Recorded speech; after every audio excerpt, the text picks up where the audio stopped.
Hey, and welcome back to Father-Son Fireside Chat.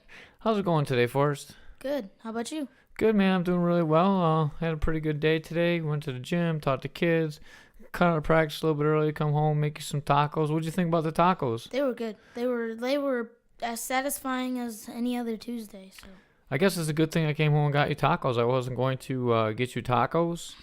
And then I texted Miss Kristen that Alex wasn't coming over to get tacos, coming over to eat tacos.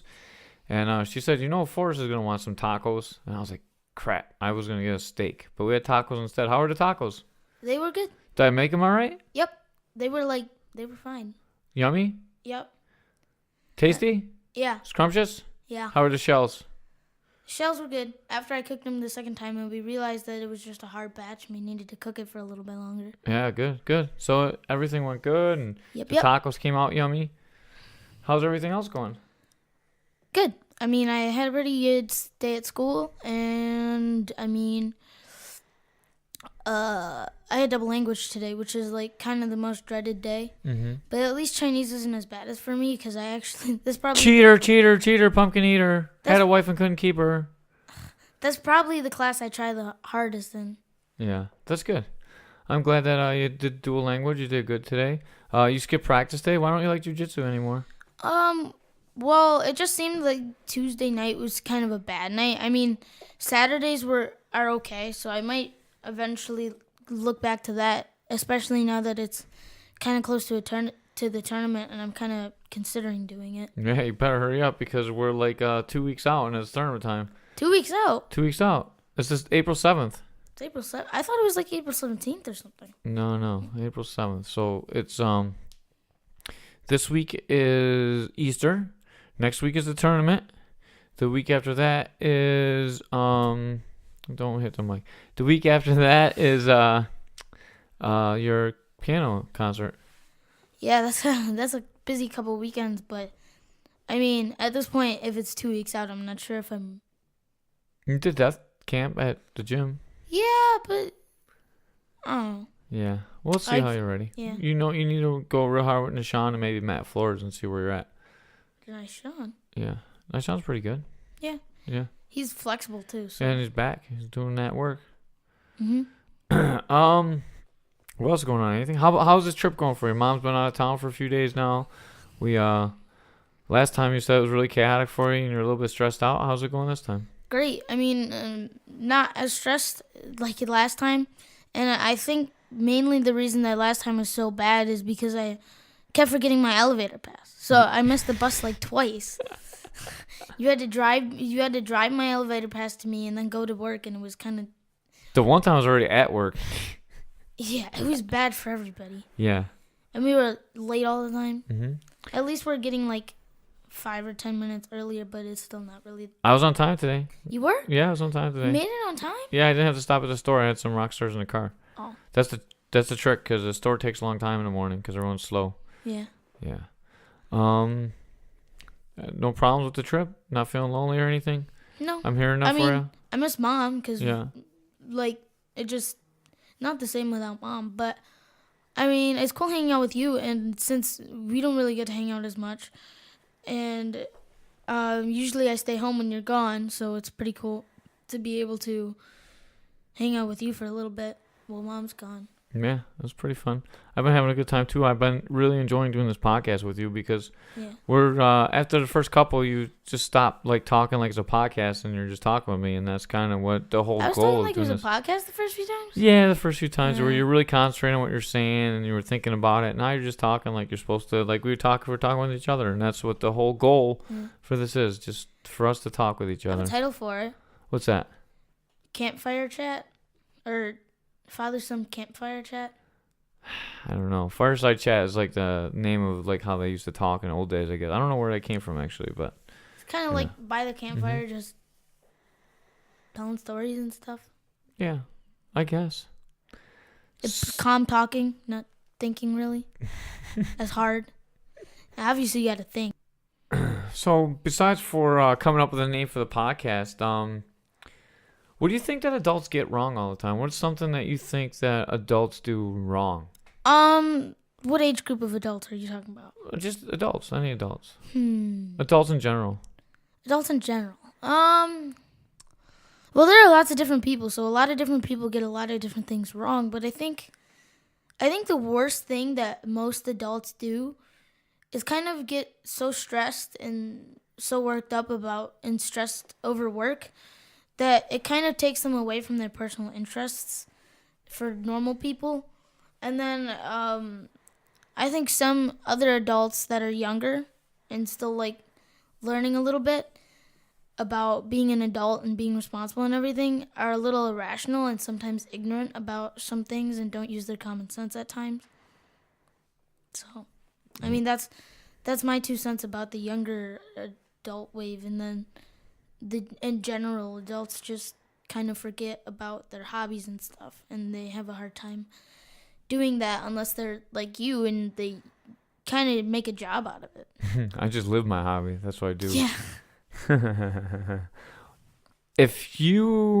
When you become an adult, what's the one thing you're not going to change that most adults do? What are you going to do different than most adults? Well, the kind of 3 things that I'm trying to follow is no drinks, no drugs, and don't swear a lot. Because I feel like swearing is just unhealthy for everybody that's around that hears it. I swear a lot. Do you think I'm unhealthy? No, it's not the greatest thing in the world. And I personally don't like swearing. Right. And I don't like the kind of violent or harshness of the word. I mean, like saying half-ing it. Half-assing it? Yeah. Yeah. Or something like a phrase like that. I mean, or like that doesn't really fuck bother me too or much. damn or shit or poop, tits, boobs. I'm just saying like You laugh about the girl parts, huh? He's turning red. I did a good job embarrassing him today. I'm just saying like phrases. Right. They use them like or like LMAO. Laughing my ass off? Yeah. You know the abbreviations for it. You know all the words, right? I know you know all the words. I asked Mom what it meant, actually, because she used it, and I was like, what does that mean? Because I've seen it before. Who swears more, me or Mom? I don't really know how much Mom swears, because I'm not with her in kind of her workplace, because she works during the day, and she doesn't kind of work her hobby. And she just has her one job while I'm in school, and you're in your normal job. But I met those guys before, and they swear a lot. Yeah. So, or they don't swear a lot, but they definitely swear, and they've definitely sworn before. But at the gym, sometimes you swear. It's kind of different, and there's a lot more swearing there. Yeah. Because it's just kind of, I don't know. It's a gang mentality. Yeah. It's a mentality or a different kind of, a different almost perspective on life, or it's very different mentality. It's a different lifestyle as well. Like Fight Family and everything, it kind of is a fight family, and it's a lifestyle. Like being a pro fighter and being like a successful pro UFC fighter, it's not just being a UFC fighter. It's the way you live your life. When you're that committed. Do you consider any of the fighters your heroes? Well, yeah, like there's a lot of professional athletes that you could consider role models or heroes, as you put it. Like people like Mr. Superfly. I mean, he involves his community and a lot of his family and friends, and he's kind of just a good guy all around, which most fighters aren't that kind of person. And there's also, for me, it's not just those MMA fighters. It's any kind of professional athlete who does stuff. Like what J.J. Watt did after Hurricane Harvey is inspiring, and that's like being a role model. Like Larry Fitzgerald never kind of taunting anybody or doing any crazy wacky celebrations is inspiring. Like just being respectful and not really taking it too far or always being serious about it. Well, we're going a little bit long, but I still want to. I got a couple questions about this. This is like I kind of really like this topic. You have been around some professional athletes, and you see the good and the bad of them. All right, you're in a locker room. You're with me. We talk about people at home, things that we're concerned about with their personalities and behavior sometimes. Yeah. So you know, like the highs and the lows of athletic sports, and hopefully you know that any athlete is going to be pretty much like the fighters that you see. If they're football players, basketball players. I mean, there's always a dark side to everybody. Right. They're like, when you lose, you're not happy, and when you lose, some people lose it. Or it's especially those guys that are either big superstars or people that expect to win, and when they don't win, they just I guess I was going get more mad. more into the hero realm and role modeling. You know that some of these guys aren't the best people in the world, even though they show that image on the outside. Yeah. We're not going to break down any names and stuff. That's people's careers and that's gym stuff. And you know the gym code already. I mean, you live the gym code with us. You know that anything we say about the gym, it's private. We don't tell anybody except for Fight Family, and it stays in here. And that's why I'm able to have discussions like this with you, because you understand that. And it's a Do you consider any athletes role models, or do you know in your head that every athlete is like these athletes, not just the mid-level pro athletes? Every athlete is like this, probably. yeah, there's good things and bad things, and really what you have to separate usually from a pro athlete is the good and the bad. So when you take away the bad, you try to take on the good. But I mean, obviously, the role model people are people like either you or Mr. Superfly, or really respectable people like that, who like don't drink, don't do drugs, and are pretty calm, laid back people that I wouldn't say don't care as much, but like they're not as Their ego's not too big. flamboyant. Yeah, they're not as flamboyant or Superfly's pretty ego-fueled. flamboyant. Yeah, but Superfly's got a lot of girlfriends. you're not. You two are not fueled by your ego, and it's not that kind of ego flamboyant where you're just always ignorantly or arrogantly flamboyant. Ask Mom. I have a pretty big ego. Forrest doesn't know what to say to that. I do have a big ego. I believe in myself a lot.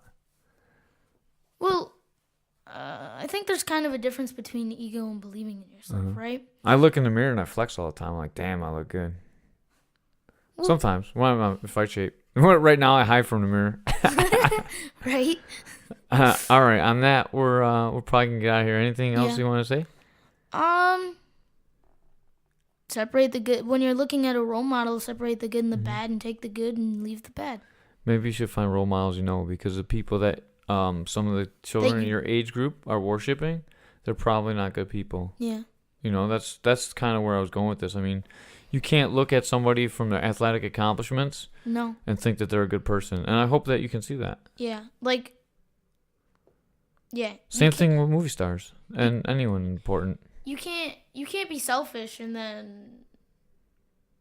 You can't be selfish and then put your own money into like a donation effort, or something like that. So, Right. Well, people do that. I mean, because that's how you cover your tracks, or you feel bad about what you do, or maybe you really do want to help, and our moral set's different than someone else's moral set. Yeah, So, and then just the way people act too. Like sometimes you can tell. Sometimes you can't though, so that's difficult. So in closing, all I really want to hand to you, from me to you, is don't pick your role models because these guys are great athletes or the media talks about them. Really, can't they be your athletic role models? Like, they can definitely be your athletic role models. Like, I wish I could punch like Mike Tyson. I wouldn't want to live Mike Tyson's life, and because Mike Tyson was a thug a lot of his life, he was a very bad man. yeah, But I wish I had his punching power or his movement.